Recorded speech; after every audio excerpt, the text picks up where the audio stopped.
கோவில் போன்ற நறுமணம் உங்கள் வீட்டில் வரணுமா? இந்த 108 தூபப்பொடியை யூஸ் பண்ணி பாருங்கள்.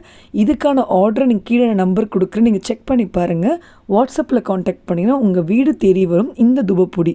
அது மட்டும் இல்லைங்க, இப்போ நம்ம புதுசாக குளியல் பொடியும் நம்ம லான்ச் பண்ணியிருக்கோம். உங்களுக்கு வேணால் இதுக்கான ஆர்டர் நீங்கள் கொடுக்கலாம். பாய்ஸ் குழந்தைங்களுக்கு தனியாகவும் கேர்ள்ஸ் குழந்தைங்களுக்கு தனியாகவும் 2 பேருக்கும் தனித்தனியாக பண்ணித்தரோம். ஹாய் ஃப்ரெண்ட்ஸ், வெல்கம் டு சமையல். கீழே இருக்கிற சப்ஸ்கிரைப் பட்டனை ப்ரெஸ் பண்ணுங்க. வணக்கம் நண்பர்களே, நான் தான் உங்கள் ஷர்மிலா. இன்றைக்கி நம்ம சேனலில் ஒரு சூப்பரான ரொட்டீன் vlog தான் பார்க்க போகிறோம். வீக்கெண்ட் vlog தான் எடுத்திருக்கேன். ஸோ சாட்டர்டே நைட்டே பார்த்திங்கன்னா கம்பு மாவுக்கு ரெடி பண்ணி எடுத்து வச்சுட்டு, ஸோ நெக்ஸ்ட் டே மார்னிங் கம்பு தோசை செய்யலான்ட்டு. சண்டே மார்னிங் எப்போவுமே லேசியாக தான் இருக்கும். ஸோ சாட்டர்டே ஈவினிங்கே எல்லாமே க்ளீன் பண்ணி வச்சிட்டோம்னா நெக்ஸ்ட் டே நம்ம ரொட்டீன் ஒர்க் பண்ணுறதுக்கு ரொம்ப ஈஸியாக இருக்கும். கிச்சனெல்லாம் பக்கவாக க்ளீன் பண்ணிவிட்டு அன்றைக்கி அழகாக ரெஸ்ட் எடுக்க போயாச்சு. எல்லா நாளுமே ஆக்டிவாகவே இருக்க முடியாது. முக்கியமாக சண்டே வந்து லேசியாக தான் நாங்கள் எப்போவுமே ஸ்டார்ட் பண்ணுவோம். டேயே ஒரு 9 மணி மேலேயே ஆயிடுச்சுங்க. ஸோ மார்னிங் எழுந்து ஒரு ஸ்லோவாக நம்ம டேயை ஸ்டார்ட் பண்ணால் அவ்வளோ ஒரு நல்லாயிருக்கும். நீங்கள் ஒரு 6 நாள் ரொட்டீனாக ஒர்க் பண்ணுங்கள். ஒரு நாள் உங்களுக்கான டே, உங்களுக்கான ரெஸ்ட் டைம்னு நீங்கள் எடுத்து பாருங்கள். மற்ற 6 நாளுக்கும் எனர்ஜி பூஸ்டிங்காக இருக்கும். ஏன்னா ஒவ்வொரு மார்னிங் ட்ரிங்க்கும் பார்த்திங்கன்னா ஒரு சூப்பரான ஃப்ளவர் டீயோட ஸ்டார்ட் ஆகும். இன்றைக்கி ஆவாரம் பூட்டி போடலான்னு எடுத்தேன். ஆனால் அது எம்டி ஆனதுனால திரும்ப ரீஃபில் பண்ணணுன்ட்டு எடுத்து வச்சுட்டு இருந்தேன். ஸோ இது மாதிரி நான் ஹோல்சேல் பேக்காக வாங்கி வச்சுப்பேன். ஸோ தேவையான அளவு மட்டும் நான் இதில் போட்டு வச்சுப்பேன். ஃப்ரெஷ்ஷானது அப்பப்போ நம்ம யூஸ் பண்ணுறதுக்கு ரொம்ப நல்லாயிருக்கும். கொஞ்சமாக போட்டு 2 பேர் குடிக்கிற அளவுக்கு நம்ம எடுத்து வச்சு ரெடி பண்ண போகிறோம். நெக்ஸ்ட்டு மாவு நல்லா புளிச்சிருச்சு. ஏன்னா நைட்டே உங்களுக்கு லேட் ஆகிடுச்சில்ல. ஸோ அதனால் மார்னிங் எழுந்தோடனே நல்லா புளிச்சிருச்சு. பரவாயில்ல, கம்பு தோசை மார்னிங் ஊற்றுறதுக்கு ரொம்ப நல்லதாக இருந்தது. அதுவும் குழம்பு வச்சு அன்றைக்கான பிரேக்ஃபாஸ்ட்டை சாப்பிட்டாச்சு. நெக்ஸ்ட்டு செப்டம்பர் மந்த்துனாலே குழந்தைங்களுக்கு எக்ஸாம் மந்த்துன்ற மாதிரி தான் ஆகிடும். குவார்ட்டர்லி எக்ஸாம்ஸ் வர போகிறதுனால சஷ்வந்த் அழகாக டைம் டேபிளை ரெடி பண்ணி வச்சுக்கிட்டான். ஸோ எப்போவுமே எக்ஸாமுக்கு டைம் டேபிள் காமனாக கொடுத்துருவாங்க. ஸோ நான் 2 பேருக்கும் ஒரு ஷீட்டில் எழுத சொல்லிவிடுவேன். ஸோ கிரேட் 2 அவன் சின்னவன், ஸோ பெரியவர் கிரேட் 6ன்றதுனால அவங்க 2 பேருக்கும் என்னென்ன எக்ஸாம்ஸ் போகுது, எந்த மாதிரி ப்ரிப்ரேஷன் பண்ணலான்ட்டு பிளான் பண்ணி வச்சுப்போம். எப்போவுமே எக்ஸாம் முன்னாடி வச்சுட்டு இதுவுமே ரொம்ப நீங்கள் டென்ஷன் ஆக்கி குழந்தைங்கள படுத்தக்கூடாது. எப்போவுமே ஒரு 1 வீக் முன்னாடியே, இப்போ நெக்ஸ்ட் வீக் எக்ஸாம்ன்றதுனால 1 வீக் முன்னாடி நாங்கள் இந்த மாதிரி ரெடி பண்ணி வச்சுப்போம். சண்டே வந்து ரொம்ப டெடிக்கேட்டாக படிப்புக்குன்னே அன்றைக்கி கொடுத்துட்டோம். ஏன்னா வந்து எக்ஸாம் முன்னாடி வந்து அன்றைக்கி ஒரு நாள் முன்னாடி உட்காந்து படிக்கிறது என்னை பொறுத்த வரைக்கும் டோட்டலாக வேஸ்ட்டு. ஒரு 1 வீக் முன்னாடி ப்ரிப்ரேஷன் ஸ்டார்ட் பண்ணிடணும். ஸோ 1 வீக்கான டைம் டேபிள் நாங்களே ரெடி பண்ணி வைப்போம். நெக்ஸ்ட் வீக் இந்த எக்ஸாம்னால் இன்றைக்கான டேயில் இது படிக்கணும், ஸோ இதுக்கான ப்ரிப்ரேஷன் இப்படி பண்ணணும். ஏன்னா யோகா கிளாஸ் போகிறதுனால குழந்தைங்களுக்கு ஈவினிங் டைம் கொஞ்சம் மேனேஜ் பண்ண முடியாதுன்றதுனால சாட்டர்டே சண்டேயில் அதை ரிவைஸ் பண்ணி வச்சுப்போம்.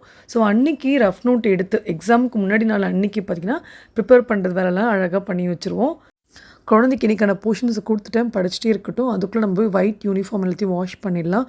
டிஷர்ட்டாக இருக்கட்டும், யோகாக்கான கிளாஸ் டிஷர்ட் எல்லாமே ஒயிட்டு. ஸோ அவங்களுக்கு எல்லாம் வாஷ் பண்ணுறதுக்கு இப்போ இந்த சன்லைட் பாரும் யூஸ் பண்ணிகிட்ருக்கேன். நிறைய பேர் வந்து இந்த ராஜ் சோப் கிடைக்க மாட்டேங்குது, ஆன்லைனில் கூட உங்களுக்கு டிலே ஆகுதுன்னு சொல்லியிருந்தீங்க. ஸோ அதுக்கு பதில் நீங்கள் சன்லைட் பார் யூஸ் பண்ணலாம். நார்மல் பிராண்டை விட இந்த பிராண்ட் ரொம்ப நல்லாயிருக்கு. குழந்தைங்களுக்கு ரொம்ப ரொம்ப டெலிகேட்டாக இருக்கும். ஸோ இந்த மாதிரி சோப்பை நீங்கள் ட்ரை பண்ணி பாருங்கள். ஸோ ஒயிட் யூனிஃபார்ம் எல்லாத்தையும் வாஷ் பண்ணுற வேலையாக இருக்கட்டும், மற்ற ட்ரெஸ் எல்லாம் வாஷ் பண்ணுற வேலைலாம் ஷெட்யூல் போட்டு பண்ணிவிடுவேன். ஒரு நாள் முன்னாடியே சண்டேல என்னென்னலாம் ஒர்க் பண்ணணுன்ட்டு பிளான் பண்ணி வச்சுப்பேன். அதுக்குள்ளே கரெக்டாக கொரியர் ஒன்று வந்திருந்து கூட ஷேர் பண்ணலான்ட்டு காமிச்சேன். 7 Threads அப்படின்ற ஒரு பிராண்டில் தான் உங்களுக்கு கொத்த ஆர்டர் பண்ணியிருந்தேன். ஆக்சுவலி அது மீஷோவில் தான் வாங்கியிருந்தேன். நல்ல டீலில் வாங்கியிருந்தேங்க. இத்தனை டாப்ஸும் எனக்கு மொத்தமாக பார்த்திங்கன்னா 800 ருபீஸ் தான் வந்துச்சு. நல்ல ஒரு டீலு. இதுக்கான லிங்க் கூட நான் கொடுக்குறேன், செக் பண்ணி பாருங்கள். அமேசானில் கம்பேர் பண்ணும்போது மீஷோவில் கம்மியாக இருக்குது. சில ஐட்டம்ஸ் எல்லாம் நம்ம அமேசான்லேயும் மீஷோவில் கம்பேர் பண்ணி வாங்குங்க. பட் பிராண்டும் கொஞ்சம் குவாலிட்டியும் ரொம்ப முக்கியம். ஸோ அந்த பிராண்டை நீங்கள் ஒரே மாதிரி இருக்க செக் பண்ணிட்ட பிறகு ஆர்டர் கொடுங்க. ஒரே மாதிரி நிறைய விஷயங்கள் இருக்குது மீஷோவில். அதுலேயே 5-3 வெரைட்டிஸ் இருக்குது. ஸோ அதனால் பார்த்து நான் ஆர்டர் கொடுத்துருந்தேன். ரொம்ப அழகாக இருந்தது. கலர்ஸ் எல்லாமே எனக்கு இந்த மெட்டீரியல் ரொம்ப பிடிச்சிருந்தது. கிளாஸுக்கெலாம் போட்டு போகிறதுக்கு ரொம்ப நல்லாயிருக்குன்றதுக்காக இந்த மாதிரி ஆர்டர் பண்ணியிருந்தேன். ஆஃப்டர்நூனுக்கு பிரியாணி சாப்பிட்ணும் போலவே இருந்து. ஏன்னா நெக்ஸ்ட் வீக்லேருந்து புரோட்டாஸ்டின்றதெல்லாம் நாங்கள் 1 மந்த்துக்கு இது நான்வெஜ் சாப்பிட மாட்டோம். ஸோ பிரியாணி ஆர்டர் பண்ணிக்கலான்றதுக்காக நான் அழகாக வந்து எல்லாமே மற்ற வேலைகள்லாம் பிளான் பண்ணிட்டு இருந்தேன். முட்டை பொடி மாஸ் மட்டும் பண்ணிக்கிட்டேன். ஸோ குழந்தைங்களுக்கு ரொம்ப பிடிச்சது பார்த்தீங்கன்னா லாலிபாப்பும் பிரியாணி தான். ஸோ அழகாக அன்றைக்கி லஞ்சை சாப்பிட்டாச்சு. ஈவினிங் போல் சிக்கனில் கிரேவி பண்ணிக்கலான்ட்டு சிக்கன் வாங்கிட்டு வந்து அப்புறமா செஞ்சுக்கலான்னு பார்த்தோம். ஸோ ஆஃப்டர்நூன் நல்லா சூடாக பிரியாணி சாப்பிட்டுட்டு அழகாக ரெஸ்ட் எடுக்கிற வேலை தான் பண்ணிகிட்டு இருந்தோம். ஸோ எனக்கு ரெஸ்ட்டுன்றதுனே பார்த்திங்கன்னா முக்கியமாக சிஸ்டமில் உட்காந்து முக்கியமான வீடியோஸாக இருக்கட்டும், ஒரு ஷெட்யூல் பண்ணுறதா இருக்கட்டும், எல்லாமே ரெஸ்ட் எடுத்துக்கிட்டே பண்ணுற வேலை தான் நான் பண்ணிகிட்ருப்பேன்.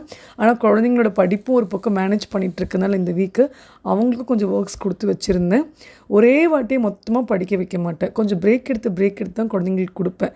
ஏன்னா எக்ஸாம் ஒரு நாளைக்கு முன்னாடி பார்த்தீங்கன்னா அந்த எக்ஸாமுக்கு ஃபுல்லாக உட்காந்து படிக்கணுன்ட்டு ப்ரெஷர் கொடுக்கவே கூடாது. ஒரு 1 வீக் முன்னாடியே நீங்கள் ரெடி பண்ணி வச்சுக்கோங்க. குழந்தைங்களுக்கு டைம் டேபிள் போட்டு அழகாக கொடுங்க. சூப்பராக பண்ணுவாங்க. ஏன்னா நம்ம ப்ரிப்ரேஷன் எப்போவுமே குழந்தைங்களுக்கு பண்ணி கொடுத்துட்டோம்னா அவங்க ஃப்யூச்சரில் இதே மாதிரி படிக்கிறதுக்கு கற்றுப்பாங்க. எல்லா சப்ஜெக்ட்டும் ஈஸியாக பண்ணிவிடுவாங்க. பட் லாங்குவேஜ் மட்டும் கொஞ்சம் கஷ்டப்படுவாங்க, தமிழ் அண்ட் ஹிந்திக்கும். ஸோ ரெண்டுமே ரொம்ப ஃபோக்கஸ் பண்ணுவேன். ஏன்னா நம்ம என்ன தான் ஃபிசிக்ஸ் கெமிஸ்ட்ரியில் நிறைய மார்க் எடுத்தாலும் லாங்குவேஜில் நம்ம லாக் ஆகிடக்கூடாது. ஸோ அதில் மார்க் உங்களுக்கு குறைஞ்சிட்டாலே டோட்டல் மார்க்ஸ் உங்களுக்கு அடிபடும். ஸோ எப்போவுமே எல்லா சப்ஜெக்ட்டுக்கும் ஈக்குவலாக இம்பார்ட்டன்ஸ் கொடுங்க. தமிழும் முக்கியம், ஹிந்தியும் முக்கியம், சயின்ஸும் முக்கியம், மேக்ஸும் முக்கியம் என்னை பொறுத்த வரைக்கும். ஒவ்வொரு நாளும் ஒவ்வொரு விதமாக போகும். நான் ஒரு நாள் பிளான் பண்ணுறது ஒரு மாதிரி இருக்காது. ஸோ ஒரு நாள் மாறிட்டு தான் இருக்கும் நம்ம லைஃப்பில். பட் பிளான் பண்ணி பக்காவாக பண்ணிங்கன்னா அட்லீஸ்ட் ஒரு 10 வேலையில் ஒரு 5 வேலை தான் முடிச்சிடும், திருப்தியாக இருக்கும். ஏன்னா ஈவினிங் போல் நெக்ஸ்ட்டு கடைக்கு போகிற வேலை இருந்தது. இந்த வீக்கான க்ராசரியாக இருக்கட்டும், வெஜிடபிள்ஸாக இருக்கட்டும், எல்லாத்தையும் வாங்கிட்டு வரணுன்ட்டு போயிருந்தோம். வீக் டே ஸ்டார்ட் பண்ணும்போது வீக்கெண்ட் எப்போ ரொம்ப பிளான் பண்ணி நான் பண்ணுவேன். ஸோ வீக் டேஸ்க்கான காய்கறி எல்லாமே வாங்கிட்டு வந்து வச்சுட்டேன். முக்கியமாக கீரை வாங்கி வச்சுப்பேன். ஏன்னா சண்டே நம்மளுக்கு ஃப்ரீயாக இருக்கும்போது டிவி பார்த்துக்கிட்டே கொஞ்சம் கீரை க்ளீன் பண்ணி வச்சிடலான்ட்டு அந்த வேலையை முதல்ல பண்ணிவிடுவேன். ஏன்னா மண்டே மார்னிங் எப்படி இருந்தாலும் கீரை பொரியலோ கூட்டோ ஏதாவது ஒன்று பண்ணிடணுன்ட்டு பிளான் பண்ணி பண்ணுவேன். வெஜிடபிள்ஸும் மொத்தமாலாம் வாங்க மாட்டேங்க. மேக்ஸிமம் 2 டேஸ்க்கு வாங்குவேன். ஃப்ரூட்ஸ், வெஜிடபிள்ஸ் இதெல்லாம் தேவையோ அதை மட்டும் தான் பிளான் பண்ணி எடுத்துப்பேன். நான் சொல்கிற குட்டி குட்டி டிப்ஸ் உங்களுக்கு யூஸ்ஃபுல்லாக இருக்கும். கண்டிப்பாக ட்ரை பண்ணி பாருங்கள். இந்த மாதிரி நீங்கள் ஒவ்வொரு வீக்கெண்டும் பிளான் பண்ணி பண்ணுங்கள்.